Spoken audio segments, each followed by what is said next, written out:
오늘 함께 나눌 하나님의 말씀은 신약 성경 마가복음 2장을 보겠습니다.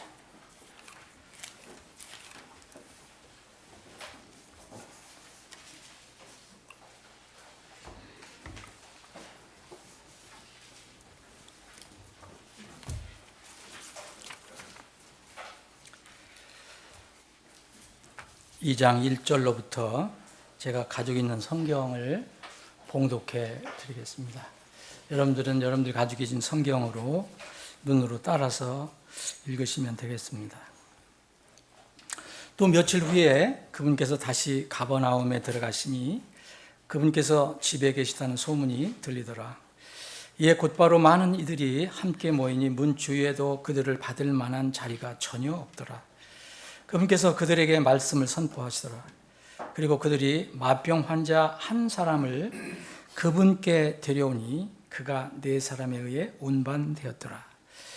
그들이 밀려드는 사람들로 인해 그분께 가까이 갈 수 없으므로 그들이 그분께서 계신 곳에 지붕을 걷어내 그들이 그것을 모두 떼어낸 후에 마병 환자가 누워있는 침상을 달아내리더라. 예수님께서 그들의 믿음을 보시고 그분께서 마병 환자에게 이르시되 아들아 너는 내 죄들을 용서받을지어다 하시더라. 그러나 어떤 서기관들 중에 어떤 자들이 거기 앉아서 마음속으로 따지기를 이 사람이 어찌 이렇게 신성모독하는 말을 하는가? 오직 하나님 한 분 외에 누가 죄들을 용서할 수 있느냐 하더라.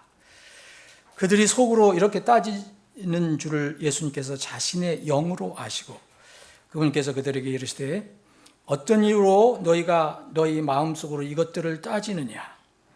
마병 환자에게 너는 내 죄들을 용서받을지어다 하는 말과 혹은 일어나 내 침상을 들고 걸어가라 하는 말 중에 어느 것이 더 쉽겠느냐?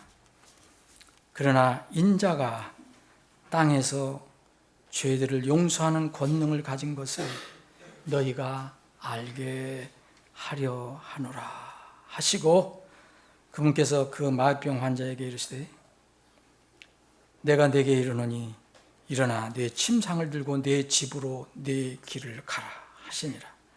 이에 즉시 그가 일어나 침상을 들고 그들 모두 앞에서 나가니 그들이 모두 놀라 하나님께 영광을 돌리며 이르기를 우리가 그 일을 이런 식으로는 결코 본 적이 없노라 하였더라. 아멘. 아버지 하나님, 오늘도 저희들에게 복된 참으로 은혜의 주일을 허락해 주셔서 하나님의 집에 모여 구원의 기쁨과 감격과 감사로 주님을 찬양하고 경배할 수 있게 해주셔서 감사합니다. 이런 경배의 특권, 예배의 특권은 모든 사람이 갖는 것이 아닙니다. 오직 주의 사랑, 주의 그 은혜로 죄를 용서함 받은 사람들만 할 수 있는, 가질 수 있는 특권입니다. 오늘도 이러한 특권을 하나님의 영광을 해서 쓰기를 원합니다.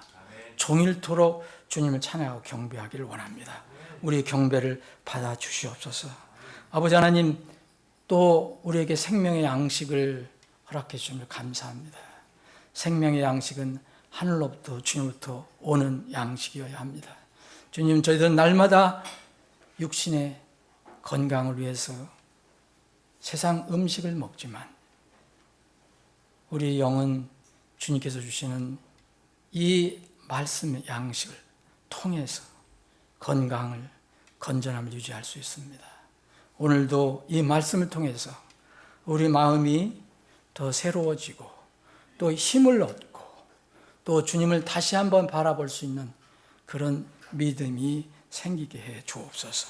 거룩하신 예수님의 이름으로 기도하옵나이다. 아멘.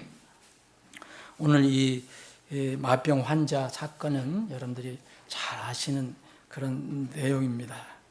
여러분들이 뭐 신약 성경에서 모르시는 내용이 거의 없을 거예요.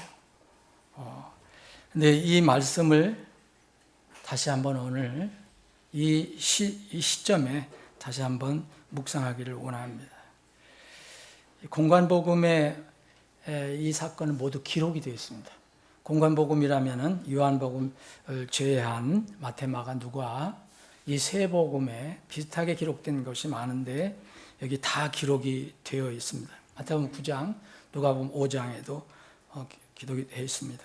제가 오늘 마가복음을 택한 이유는 대개 마가가 기록할 때는 빠르게 진행을 합니다. 그래서 마가복음은 양이 적습니다. 다른 복음서에 비하면 마가는 그래서 사건을 간략하게 기록하는 특징이 있습니다. 그런데 이 사건은 마태보다 훨씬 길게 기록을 했습니다. 누가하고는 비슷한데 또 마가는 이제 특이한 기록을 해놨습니다. 이 마병 한 사람과 또 마병과 대칭이 되는 사람의 수를 기록해 놨습니다. 마가복음만 기록을 해 놓은 것입니다. 들것에 실려온 마병 환자, 우리가 들것하면 최소한도 두 사람을 생각하잖아요. 가벼운 들것 두 사람, 앞에 뒤에. 그런데 여기는 이 사람이 무거워서 그랬는지 여기는 두 사람이 아닙니다. 4명의 운반자들이 있다고 기록을 합니다.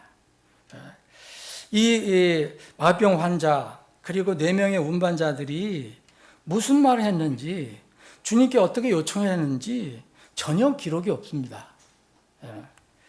그러나 세 복음서 동일하게, 공관복음에서 동일하게 이 사건으로 공통적으로 기록한 것이 있습니다. 그것은 이겁니다. 예수님께서 그들의 믿음을 보시고 마병 환자에게 이르되 아들아 내 죄들을 용서받을지어다. 이것은 공통적으로 기록이 되어 있습니다. 여기서 우리는 예수님과 4명의 그들이라고 표현된 4명의 운반자들 그리고 한 마병 환자의 삼각관계를 우리가 살펴볼 수가 있습니다. 이 사건에 어느 사건이든 대부분 그러하지만 주님이 말씀하신 사건 아니면 주님이 과 함께 있을 때 일어난 사건을 보면 항상 현장에는 사람들이 있습니다. 현장에 사람이 있는데 이 현장의 성경은 대부분 보면은 사람들의 그 성격, 어떤 그 사람들의 영적인 상태로 나누어서 그 부류를 나누는 경우가 있습니다. 오늘 여기서 현장에 두 부류의 사람들이 나옵니다. 물이라는 어떤 큰 사람들이 나오고 또 여기와 함께 있는 이제 서기관들이라는 종교인들, 그때 종교적인 권력을 가지고 있었던 사람들이 나옵니다. 큰 무리, 서기관들. 근데 누가복음 5장을 보면은 거기에 또 율법 박사까지 포함이 되고 또 바리새인들까지 포함이 됩니다. 그래서 무리와 종교인들이 한 그룹으로 나옵니다. 여기 종교인들은 어떤 사람으로 표현이 되느냐 하면 자기 자신은 지극히 아끼고 소중하게 여기지만 남을 불쌍히 여기는 마음이 없는 사람들로 나옵니다. 이 사람들의 또 특징은 눈에 보이는 가시적인 일, 그리고 현세적인 일, 영적인 것보다는 현세적인 것, 그리고 종교적인 것, 그리고 눈에 보이는 기적 같은 데 관심이 있는 사람들입니다. 이 사람들을 저는 이렇게 말합니다. 복음의 방해자들이다. 근데 이들은 어떻게 성경 말하냐면 이들의 직업과 신분은 이렇게 얘기합니다. 서기관이라고 얘기합니다. 율법 박사라고 얘기합니다. 바리새인들이라고 얘기합니다. 이 사람들은, 이런 직책을 가지고 있었던 사람들은 이제 당시에 최고의 종교 권력을 가지고 있던 좋은 자리를 차지하고 있었던 사람들이지만 이제 주님과 반대 방향에 있는 사람들. 근데 이 사람들이 특징이 뭐냐면 다 하나님과 성경과 관련된 사람들입니다. 또 한 부류가 나옵니다. 여기에는 이제 그들이라고 또 표현된 이제 사람들인데 마병 환자를 둘러싸고 있는 사람을 말합니다. 여기 마가복음에 의하면 이 사람들은 네 사람입니다. 이들에 대해서 성경은 구체적으로 밝힌 내용이 없습니다. 그러나 이들은 우리가 쭉 읽어본 것처럼 이들은 뭔가 자기를 희생하고 사랑의 수고를 한 사람으로 주님께서 기록하고 있습니다. 멀리서 무거운 환자를 들것에 싣고 어깨에 메어오는 것 힘든 일입니다. 근데 어렵게 현장에 도착해 보니까 도저히 잘 고친다는 능력이 있으시다는 분, 모든 병을 고친다는 소문난 그 예수님 앞에 갈 수가 없는 상황이었습니다. 예수님 방 안에 계시고 문 앞에는 무리들로 가득 차갖고 사람이 빽빽이 들어 앉아서 그들을 도저히 뚫고 갈 수가 없었습니다. 또 그들이 자리도 양보해 주지 않았습니다. 이쯤 되면 이제 이 네 사람 좌절하거나 포기할 수밖에 없는 상황이었을 것 같은데, 그런데 이 네 사람은 포기하지 않았습니다. 어떻게든 이 마병 환자를 예수님 앞에 놓을지 굉장히 궁리를 했다고 나오고 있습니다. 누가복음 여러분 5장을 보시면 그런 이야기가 나옵니다. 그를 그분 앞에 들여놓을 어떤 방도를 찾았다라 나와요. 그리고 들여놓을 방법을 찾지 못해서 방법을 찾는데 찾지 못해서 할 수 없이 지붕으로 올라갔다라고 얘기합니다. 이 사람들의 그 태도와 그 마음을 누가는 잘 기록을 해주고 있습니다. 얼마나 간절했으면 지붕을 뜯어서 구멍을 내서 그것으로 들것을 달아 내렸겠습니까? 지붕을 벗기고 깨뜨려서 거기서 구멍을 냈다는 겁니다. 우리나라 지붕을 생각하시면 안 됩니다. 팔레스타인, 이 유대 땅에 있는 집은 위에도 사람들이 얼마든지 올라가고 생활할 수도 있고, 그래서 거기서 벽돌 위에 있는 것을 뜯어내면 밑을 볼 수가 있는 그런 형태로 되어 있는 집이 많이 있었습니다. 그 집을 이야기합니다. 분명히 이 집은 주인이 있을 거예요. 그렇죠? 그리고 이제 집주인의 비난과 혹은 지붕을 뜯어냈으니까, 구멍을 뚫어냈으니까 집주인이 비난하든지 혹은 또 요새 같으면 소송을 잘하는 시대 손해배상 청구할 수도 있을 거고, 또 거기로 데려내려니까 다른 군중들의 비난도 있을 수도 있고, 그런데 이들은 그런 거 신경 쓰지 않고 이 일을 했다고 성경은 기록하고 있습니다. 이 사람들은 복음의 협력자입니다. 복음의 동참자들이며 간접적으로 예수님의 사역을 지원한 사람입니다. 이들의 이런 용기 있는 실천의 두 가지 동력이 있습니다. 동인이 있습니다. 첫째는 주님께 대한 절대적인 신뢰를 가지고 있었습니다. 소문으로 들은 그것을 확실히 믿었습니다. 이 병자를 데려가면 저분을 고쳐줄 수 있다. 하나님이 보내신 사람이다. 그것을 흔들리지 않고 믿었습니다. 여러분, 그런 믿음이 없으면 이런 일을 할 수가 없습니다. 두 번째는 병든 친구에 대해서, 이 친구인지 지인인지 정확히 알 수가 없지만 어쨌든 이 사람을 돕는 사람입니다. 이 병든 친구에 대한 영적인 관심이 있었던 사람입니다. 그를 불쌍히 여기는 사람이었습니다. 다른 영혼들을 사랑하면 그 사람을 긍휼히 여기게 되고요. 긍휼히 여기는 마음이 있으면 그 다음은 예수님께 인도하려는 강한 소원을 갖게 됩니다. 이 오늘 말씀은 지금부터 2000년 전의 사건이지만 바로 이 시대에 무감각하게 되어가는, 사람들의 마음이 무감각해져가는 이 시대에 정말 소중한 말씀입니다. 무엇이 더 쉬우냐라고 주님께서 말씀하십니다. 여러분, 사랑의 실천을 할 때, 다른 사람을 긍휼히 여길 때 반드시 나타나는 두 장애물이 있습니다. 오늘은 그것을 알려주고 있습니다. 첫째는요, 그렇게 하려면 반드시 사람의 장애물이 있습니다. 사람의 장애물이 가로막습니다. 환경의 장애물이 나타나는 겁니다. 사람들, 그 빽빽히 둘러싸이는 사람들은 양보해 주지 않았습니다. 또 이 사람을 피해서 방도를 찾았는데 그 방법을 찾지 못해서 옥상으로 올라갔다고 그랬잖아요. 올라가서 지붕 덮개를 이제 통해서, 누가 보면 5장에 보면 그렇게 되어 있습니다. 지붕 덮개를 뜯어내고 그걸 통해서 내렸다. 사람들이 많이 있었지만 이 병자에게는 아무 도움이 되지 못했습니다.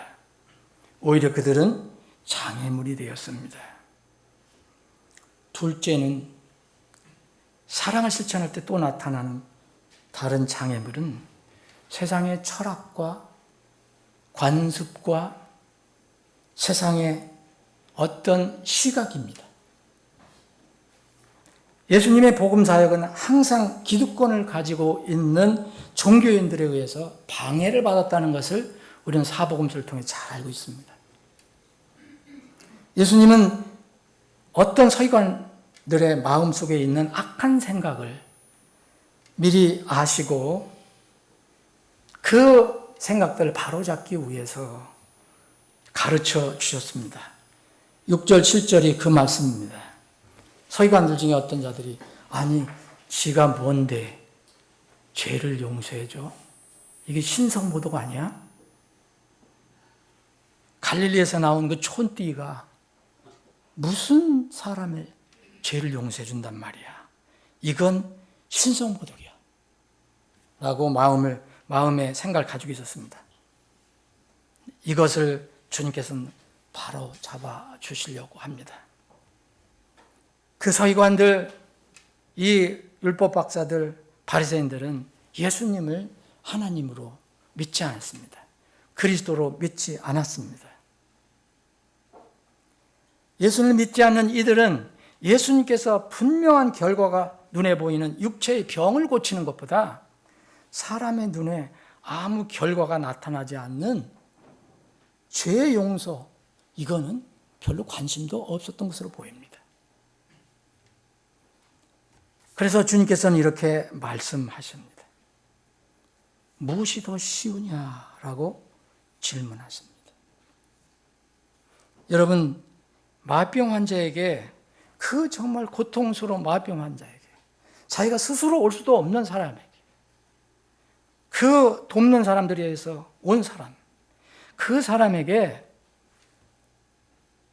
죄를 용서받으라, 이렇게 말하는 거하고, 너 건강해졌으니까, 내가 치료해줬으니 건강하니까 침상 들고 걸어가봐라, 어떤 명령이 주님의 입에서 쉽게 나오겠습니까? 여러분, 예수님의 지상생활 33년 동안 그분의 삶의 우선순위는 하늘에서 이미 정해져 있었습니다. 주님의 초림의 목적은 육의 문제, 물리적인 문제를 먼저 해결하려고 오신 것이 아닙니다. 그녀가 아들을 낳으니 그의 이름을 예수라 하라. 이는 그가 자기 백성을 그들의 죄에서 구원할 것임이라 그랬어요. 이 영적인 문제를 위해서 오셨습니다. 인자로 그래서 오신 것입니다. 그럼에도 불구하고 사람들이 이렇게 둘러싸여 있고 병자가 앞에 있고 모든 사람들이 지켜보고 있는데 다 소망하는 것은 저 병자가 고쳐서 일어나서 걸어가는 건데 주님께서도 그 죄 용서를 먼저 말씀하신 걸 쉽겠습니까? 여러분, 주님도 그러했다면 우리 신자들은 더욱더 그러합니다. 우리에겐 쉬운 일이 아닙니다. 특히 초신자, 아직 성장하지 못한 신자라면 더욱더 그러할 것입니다. 길에서 전도지 한 장 전하는 것도 너무 어렵고, 예수님을 믿고 구원받아야 한다고 누구한테 말하는 것도 너무 힘들고,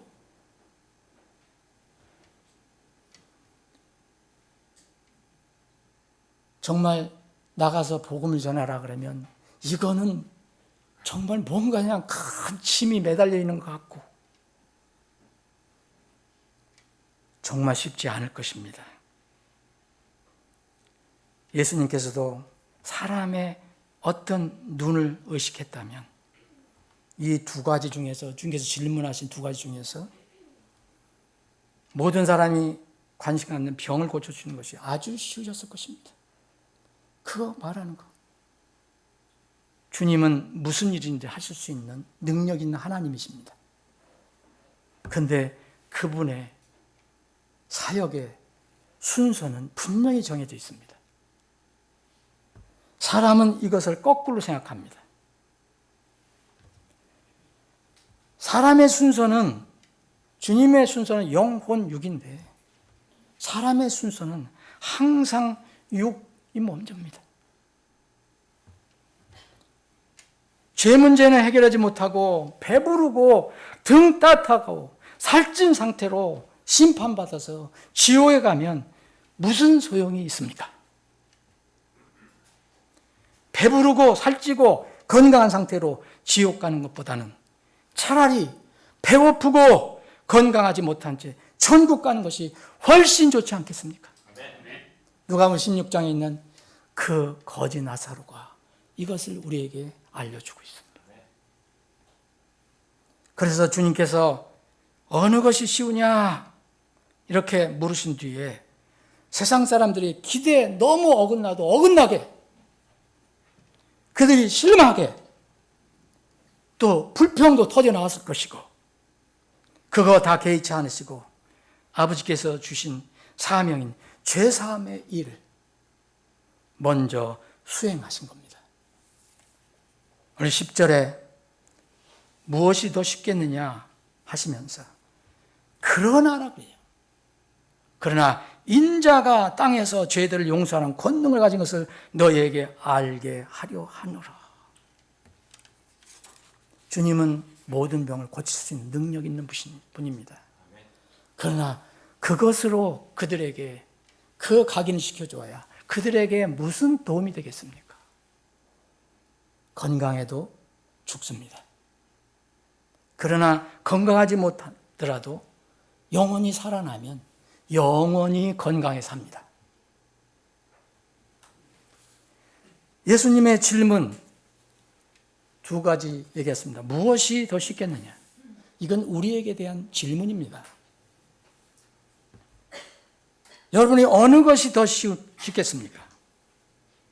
병으로 인해 고통스러워하는 사람이나 그 주위에 있는 사람들이 가장 기대하는 것, 그것을 우리가 알고 있는데 여러분들은 얻은 것이 더 쉽습니까?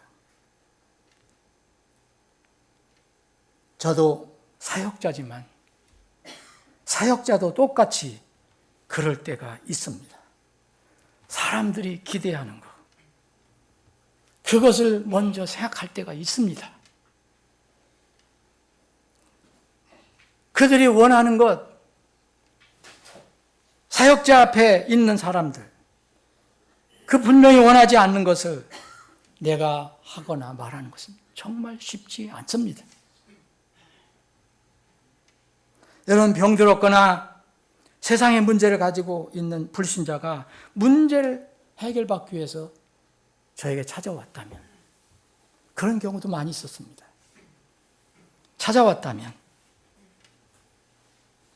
여러분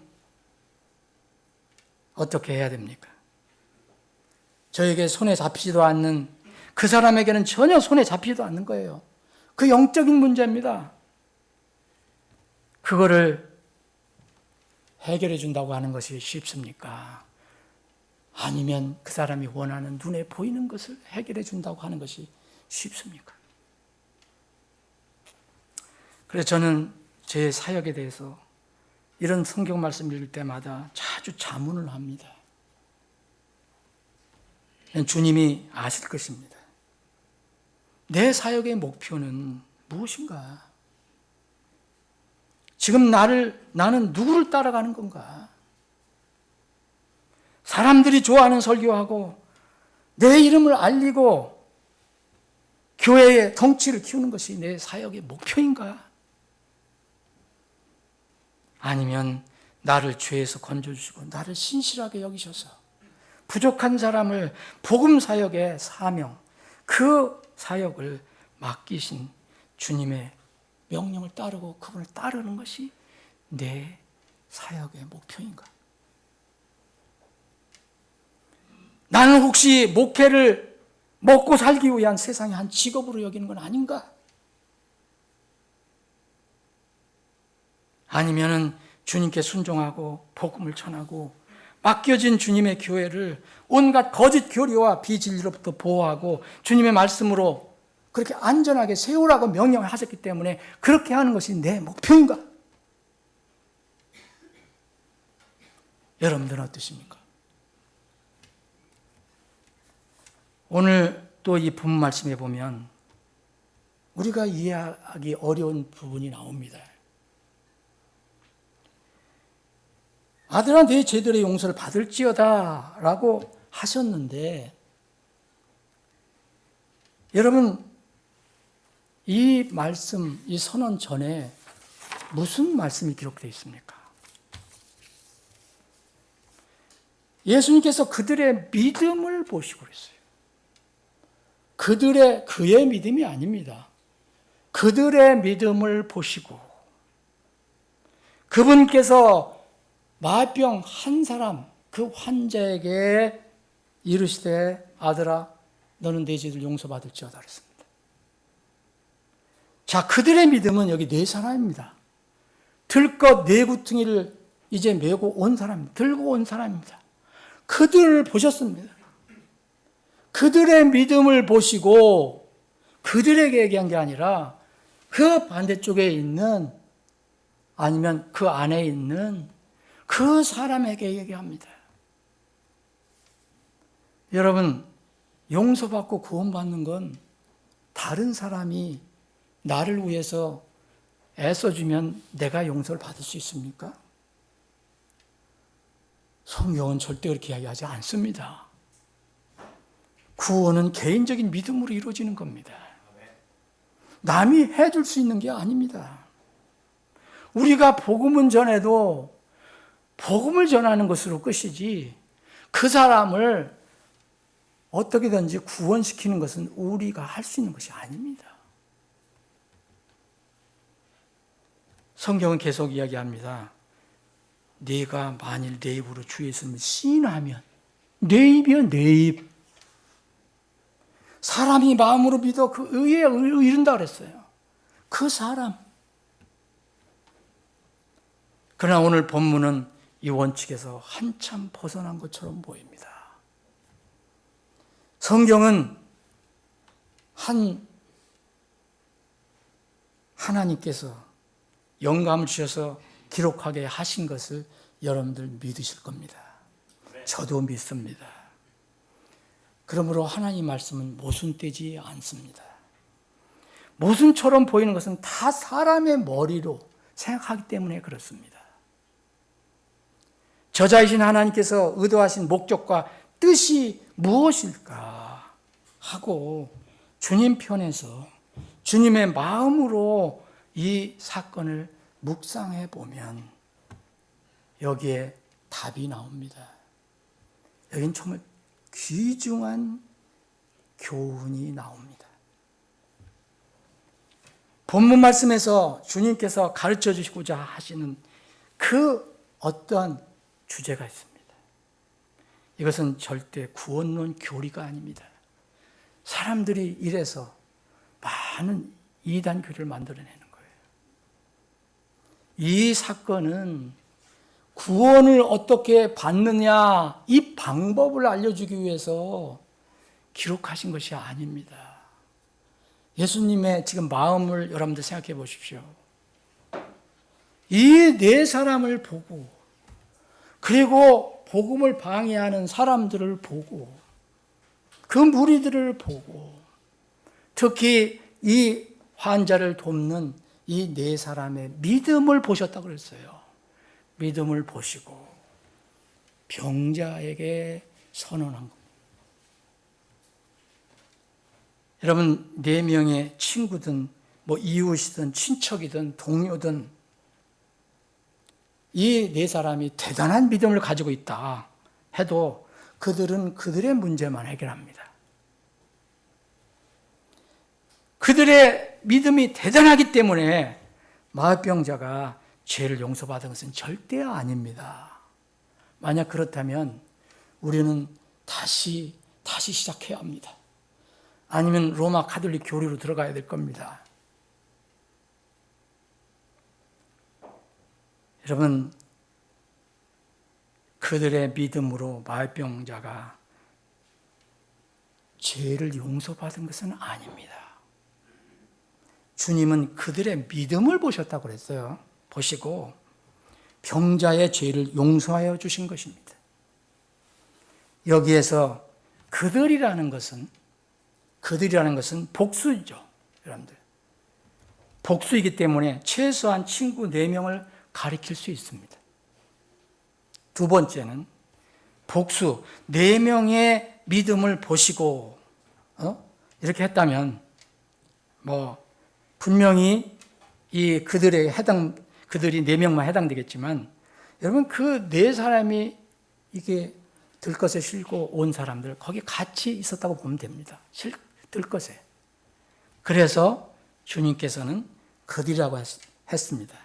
저는 그들 안에 친구 4명의 믿음과 바로 들것 안에 있던 이 마병 환자의 믿음이 있었다고 저는 믿습니다.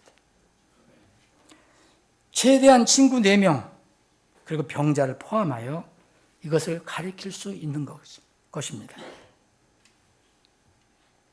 주님께서 마병 환자에게 죄를 용서를 선언하신 것은 이미 그가 마음속으로 예수님을 믿고 있었기 때문이라고 생각합니다. 여러분, 믿음이 없이 죄 용서해 주시는 것을 여러분들 찾아보십시오. 그렇게 보이는 것도 다 믿음이 있었기 때문에 한 것입니다. 이 마병 환자는 예수님의 소문을 들었을 것입니다. 이 병고침 너무 병을 고치고 싶었습니다. 다른 사람들처럼 건강하게 걷고 싶었습니다. 자유롭게 이렇게 예배를 드리고 싶었습니다. 그런데 건강이 허락을 안 했습니다. 다리에 힘이 없었습니다. 걸을 수도 없었습니다. 스스로 움직일 수 없는 병이 걸렸습니다. 마비병입니다. 그는 주님에 대한 분명한 믿음을 가지고 있었다고 생각합니다. 그래서 주님은 그를 고쳐주신 것입니다. 여러분, 성경에는 병만 고치고 떠난 사람들이 있습니다. 근데 이 사람은 특이합니다. 먼저 죄를 용서해 주시고 그 다음에 병을 고쳐주셨어요. 이게 주님의 방법입니다. 이게 순서입니다. 여러분, 여기서 죄 용서를 하라, 죄 용서를 받으라 하고 끝난 것이 아닙니다. 죄 용서를 받아라 하고 또 일어나 침상을 들고 집으로 가라 그랬어요. 그랬더니 뭐 어떻게 됐습니까? 그 사람이 벌떡 일어나서 침상을 들고 모든 사람 앞에서 걸어갔습니다. 얼마나 놀랐겠습니까? 이 사람은 2가지 복을 다 받은 것입니다. 이런 복음서를 읽을 때마다 저는 찔리는 게 있습니다. 다른 혼들, 특히 가족, 이웃, 친구, 지인에 대해서 양심의 찔림을 받을 때가 있습니다. 내가 조금 수고하고 희생하면, 조금 불편을 감수하면, 조금 내 돈과 내 시간을 투자하면 주님을 만나서 혹시 저 사람이 제삼을 받고 살아날 사람이 될 수도 있을 텐데 이럴 때가 있습니다. 최소한 병든 종을 위해 기도한 로마 백부장 이야기가 나와 있습니다. 자기가 아닌 다른 사람을 위해서 이렇게 한 사람들의 기록이 되어 있습니다. 마귀 들린 딸을 위해서 주님께 그냥 수모를 당하면서까지도 나는 수모를 당하더라도 내 딸은 살리겠다고 하는 그런 수로보닉의 여인도 있었습니다. 주님께서 그들의 믿음을 보시고 네 사람과 또 그 환자의 믿음을 보시고 마병자의 죄를 용서해 주셨고, 성경에 보면 곳곳에 기도하고 요청하는 사람, 누구를 위해서 기도하는 사람, 요청하는 사람들의 그 청을 들어주셔서 해결해 주시는 장면이 많이 나옵니다. 사랑하는 지체 여러분, 우리는 대부분 구원을 받았습니다. 이 자리에 앉아 계신 분, 구원받지 못한 분 없는 걸로 저는 압니다. 우리는 그런데 주위에 다른 사람이 있습니다. 다른 가족이 있습니다. 친척이 있습니다. 친구가 있습니다. 이웃이 있습니다. 지인들이 있습니다. 여러분, 정말 여러분들은 이들을 향해서 정말 긍휼히 여기는 마음이 있습니까? 아니면 마음이 아직도 무감각합니까? 이들을 위해, 이들이 살아날 수 있도록 이들의 영혼을 위해서 기도하고 있습니까? 정말 우리 이 네 사람처럼 마병자를 들것에 싣고 온, 심지어 지붕에 올라가서 지붕을 뜯어서 구멍을 내서 주님 앞에 내려놓은 그런 네 사람처럼 그런 마음이 있을까? 그렇게 긍휼히 여기는 마음이 있을까? 아니, 나는 구원받았는데 막 그것으로 끝납니까?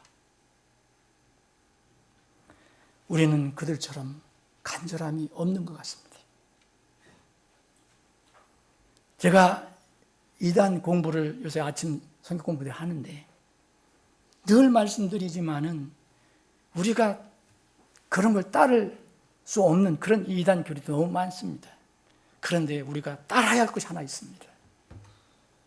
그들의 열정과 열심과 간절함입니다. 이거는 우리가 의인들이 부끄러워할 일입니다. 사랑하는 여러분, 여러분들이 구원받은 지 한번 생각해 보십시오.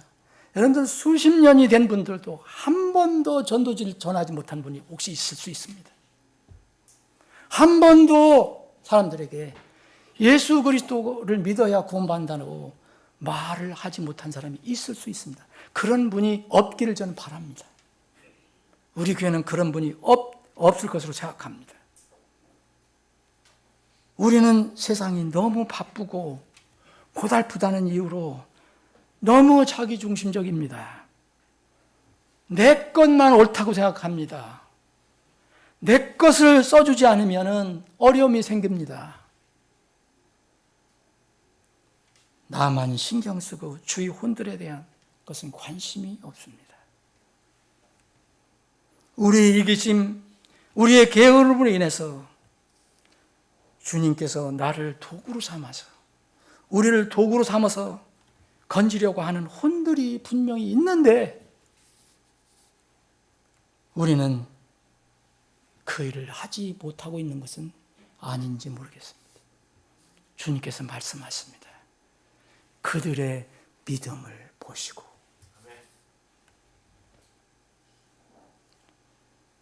저는 이 부담을 가지고 있습니다. 그래서 전에는 선교사로 갈 마음도 가졌었습니다. 근데 그건 마음대로 되는 게 아니잖아요. 이 부담은 저는 나팔 소리가 날 때까지, 주님 앞에 설 때까지 사라지지 않을 것입니다. 우리 교회도, 여러분들도 나팔 소리 듣고 주님 앞에 설 때까지 아마 사라지지 않을 것입니다. 말씀을 정리하겠습니다. 우리는 살아가면서 우리 자체가 마비병으로 인해서 스스로 움직일 수 없는 병자일 수가 있습니다. 누구의 도움이 필요할 때가 있습니다. 또 반대로 마비병으로 고통스러워하는 사람의 이웃이나 친구나 친척일 수도 있습니다. 우리가 이미 죄 용서를 받은 하나님의 자녀라면 우리 주위에 마비병으로 고통받는 사람을 어떻게 할 것인가? 오늘 본문 이야기는 우리에게 구원론의 교리를 세우라고 주신 말씀이 절대 아닙니다. 우리 주위에 어려운 혼들, 고통받는 혼들을 어떻게 돕고 섬겨야 하는가에 대한 교훈으로 주신 것입니다. 또 우리가 수행하는 사역의 우선순위가 무엇인지를 알려주시는 말씀입니다. 세상이 어떻게 반응하고, 세상이 나를 어떻게 쳐다보고, 세상이 나를 향해서 불평하고 때론 비난하더라도 내 사역의 최우선 순위가 무엇이 되어야 하는지를 가르쳐주는 말씀입니다. 사랑하는 지체 여러분, 우리 모두의 발들이 주님께서 보실 때 모두 아름다운 발들이 되기를 축원합니다. 여러분들 주위에는 분명히 여러분들의 도움의 손길을 기다리는 마비병자와 같은 혼들이 있습니다. 그것이 자식일 수도 있고 부모일 수도 있고 형제 자매일 수도 있고 친척일 수도 있고 이웃일 수도 있고 동료들일 수도 있고 사회 지인일 수도 있습니다. 여러분, 그들에 대해서 무관심할 겁니까?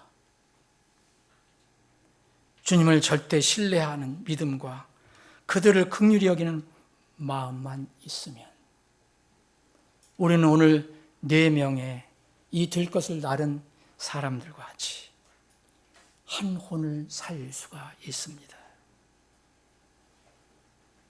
여러분들이 여러분 주위 사람들을 주님께 인도하는 이 일에, 이 들것을 함께 드는 일에 여러분들이 힘과 지혜와 믿음을 모으신다면 본 설교자도 기쁘게 사람들을 나르는 들것의 한 귀퉁이를 잡고 끝까지 가겠습니다.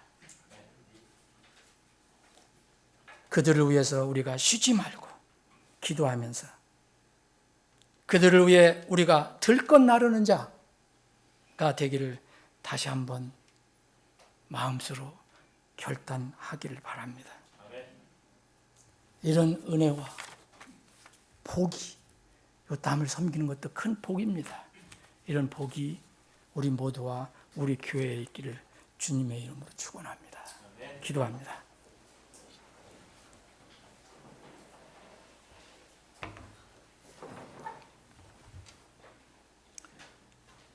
아버지 하나님, 오늘 말씀을 주심을 감사합니다. 도대체 우리의 인생이 무엇입니까?